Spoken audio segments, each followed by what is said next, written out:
So I just got back from Rise of the Skywalker, and, well, you know what?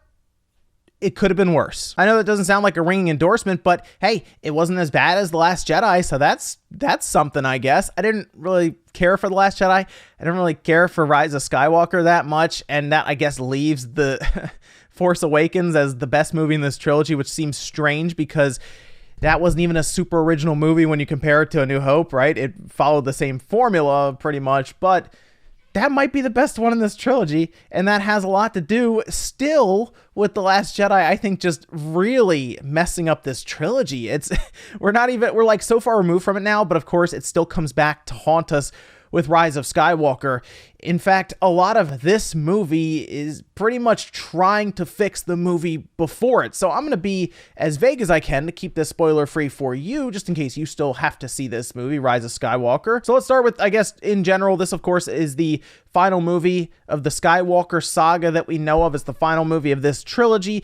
I'm sure there's a good chance they could go back and pick out a point in time where they could make, some more content and drop something else out there for nostalgia, or just still exploring this saga in general. But it sounds like they're going to take a slight break, and then they're going to come back with a whole bunch of other Star Wars movies, including an original trilogy that's going to take place kind of in its own universe, it sounds like, but still in the Star Wars universe, basically not in the Skywalker saga. And, I think I'm okay with that. I think at this point, I'm ready for new Star Wars stuff, right? Kind of off on its own at this point, especially after seeing what Disney has done here with this trilogy and the Skywalker saga. I think the best way to describe this movie, Rise of Skywalker, is discombobulated, messy, and fun somewhat. It's all over the place when they start. I mean, this thing is trying to pack in so much movie into 2.5 hours. I checked when I was there and I said, that was a lot of stuff that just happened. What was that runtime? About 2.5 hours. I feel like this movie could have been, like, they could have just made it 3 hours and probably, I think, done a bit better with that. I know they didn't want to make it a two-parter. They could have. This could have been 2 movies and they could have split it, but I know they wanted it to be a trilogy. They had 1 slot left, right, for a movie. So at that point, I say just extend it as long as you need to, just to make sure you weren't doing what they were doing, which was cutting all over the place. They were wiping, they were cutting between planets. They were all over the place constantly. If they had a problem presented to them, a solution was immediately provided, and then they're off to the next spot and off to the next spot. And then when they had some consequences presented to them, there were ways around them to pretty much retcon those consequences so that they really didn't mean much at the end. Some of the things that happened in the movie at first, you're like, wow, that was a big thing to do there. I mean, it makes sense. It's the last movie in the trilogy, but then like 10, 15 minutes later, they're like, oh, that didn't happen. Or no, here's the solution to that seemingly large problem that just took place on screen. You'll notice it as we go along, where I don't know if they were intentionally trying to swerve us on certain things or what. And then they take quite a few liberties, I guess, with the force powers. And now look, we've talked about Rey, of course, in the first movie, all of a sudden knowing how to do a lot, fighting with lightsabers, all that. Yes, I get it. But wow, they do some stuff in this movie that will make you unsure if that is an actual thing. And we're talking about a story that has magical powers and laser swords. That's where we are now. We're questioning if certain things are possible in this lore. And the way they kind of try to describe it, you'll see it right away, is I guess incorrect for the most part with the lore. It's so strange, and I don't really know why that is. All I can think of is that they had an idea set up when they were going into this movie specifically, and they were just like, there were 8 other movies, who cares? We'll make it work here. We'll just explain it this way. It might not make sense with the other movies. Yeah, it's fine. And what's funny is I know what they were trying to allude to in this. It was something that we heard talked about a long time ago in the Star Wars universe. It was during the prequels, and I remember it, and I said, oh, that could be a cool callback. But then the way that they treated it was just not a big deal. It was so strange. I'm trying to be vague here, but when you go and you see the movie, or if we do a spoiler talk, maybe Jordan and I will do it, it'll be pointed out. He'll point it out, I'm sure. I'll point it out, and it was so weird with some of the Force stuff they were doing in this movie and how they were treating it. I think the part that really like gets me is that there was potential with kind of the plot device and the liberties they were taking with the Force powers if they had more time to develop and talk about them and maybe create a plot around them that was kind of just getting thrown all over the place. I was thinking like maybe kind of similar to like Cade Skywalker and kind of his story. Something like that could have been really neat if maybe they had more time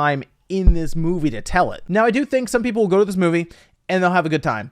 A lot of that I think has to do with the movie being fast paced and there's a lot of action going on at times, and they don't sit there and dwell too much on characters and lore that someone who goes in and isn't really big into Star Wars wouldn't care too much about. Seriously, it's pretty quick. They move through everything. And while they don't explain everything as well, I think for fans of the lore or who are really into Star Wars, maybe they'll have an extended cut that comes out on Blu-ray or something that makes this movie like 3.5 hours long. If you're just a regular moviegoer who wanted to see a fun movie that had some action to it and is well paced in terms of getting you through everything, you'll probably have a good time here. Now, they did have some good scenes. There were some great looking, some environments, some set pieces, of course. Lightsaber duels were well done when they actually happened because they didn't do them as frequently as I thought they would. Now, of course, we know it's mostly going to end up being Rey versus Kylo Ren, and how many times are they going to do that? But there were some cool locations, I'll say, that they put them in that was actually made it interesting to watch and see what happens.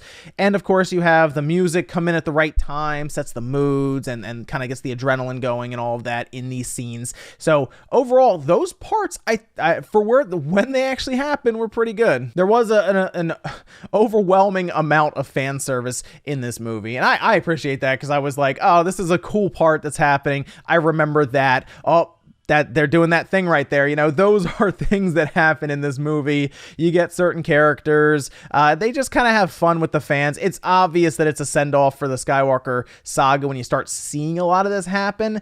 But as someone like myself who's been watching Star Wars obviously since I was younger, and I got introduced to the original trilogy, and then we get the next the prequel, and then this trilogy, and you get the in-between movies like Rogue One. To see some of these callbacks, the fan service, yes, it was fun for me. And I know not all the casual goers will notice some of the stuff, but they did throw some little things in there that if you were very deep into the lore, you will notice. Okay, so Palpatine is in the movie. They alluded to that with his laughter.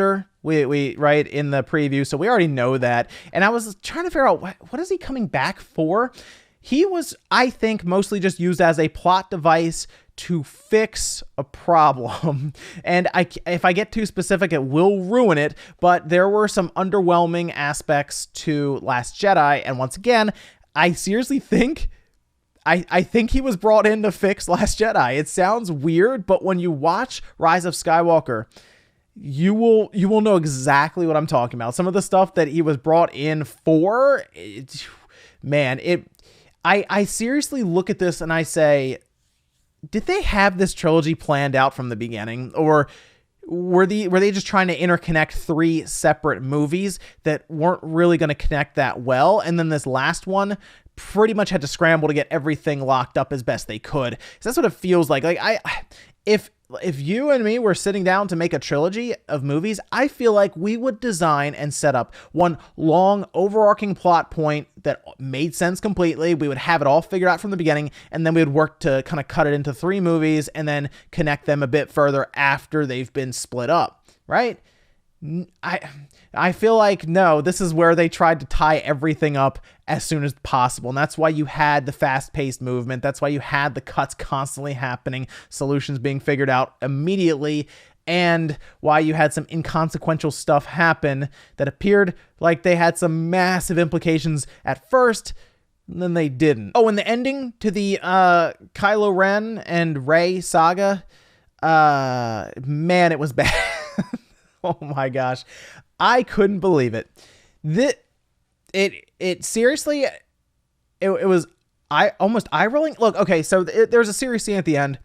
It's supposed to be very dramatic to the point where you are on the edge of your seat and you're like, what's happening? What's going to happen? And then the big dramatic climactic part takes place. There were audible laughs in my audience at the theater, and I mean, I got it. I know why. It was not great. Fan fiction, I guess, is the way to describe it. It's something I feel like I would have read online. That's the way, like a fan fiction on the internet, on a forum, on a message board somewhere, is the best way I think I can describe it. Now, I actually was all right with the final scene in the movie. I think there was one part they could have done a little better with when it comes to the final scene. But of course, we know Star Wars always ends where they have a very dramatic look and then it cuts to credits. I think that it's like a 5-minute scene. I think it was okay. One part, I might talk about it in the spoiler video that we do. Just let me know if you want to see that. Or me and Jordan, maybe we'll go over it. But I think that was an okay send-off right at the end to kind of just say,